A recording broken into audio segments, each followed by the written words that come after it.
Good morning, happy Thursday. Let's get started. So anytime you see this colored box, it means that you are going to be writing in that specific box.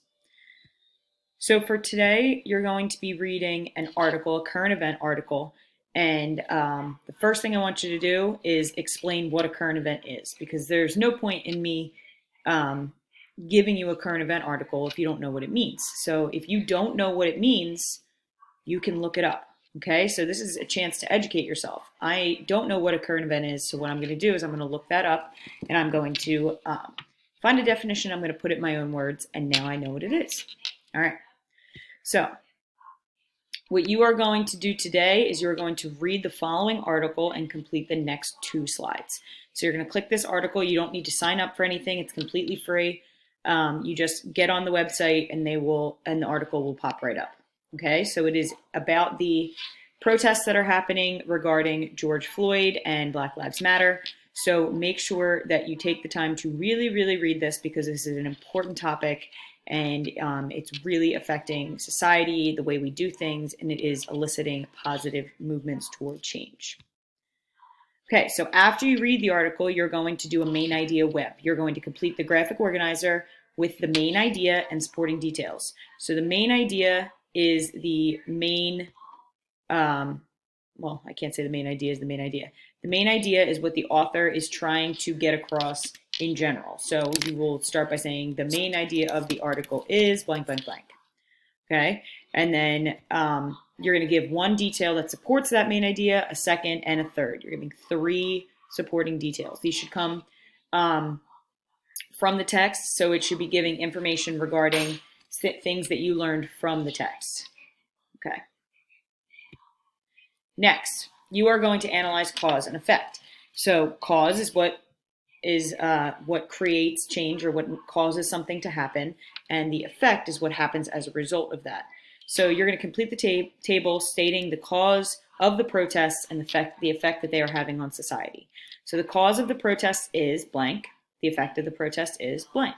So first of all, what caused these protests to happen? Why are they happening? That is something that you should make sure you educate yourself on.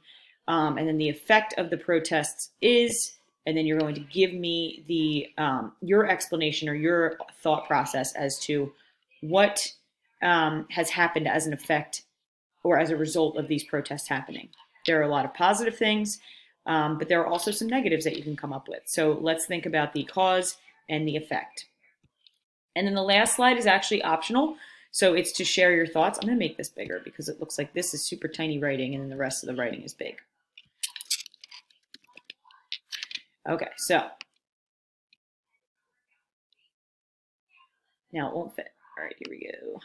There we go. Okay, so what are your thoughts on the cause and effect of the protest? So if you've written a cause and effect, they should be unbiased, and they should be rooted in fact. So your cause and effect should be unbiased, rooted in fact. So you're now giving your opinion. This is optional. You do not have to do it. If you want to leave this slide blank, you can absolutely leave it blank. So please make sure that you are informed and respectful in your responses. So what I mean by that is generalizations in any form of the word are not to be accepted in this response. To say that all these people are this or all these people are that is a generalization. You can't make those assumptions without actually knowing all of these people within these specific groups. So please be respectful and be well informed. Do not make judgments and do not simply state things without knowing facts or things to back up what you have to say. That is the way that we create change, by having informed and respectful conversations. So again, optional. If you don't feel comfortable, you do not have to do this. I am not making you do this at all. This is not going to be part of the grade. It's just, if you want to share your thoughts, I would love to hear what you have to say. All right. That's it for today. Grades close today. Attendance is mandatory. Use the live questions document. And if you can, sign up for the Google Meet we're having today at 10 o'clock, because we actually are going to be discussing these topics. All right. See you tomorrow.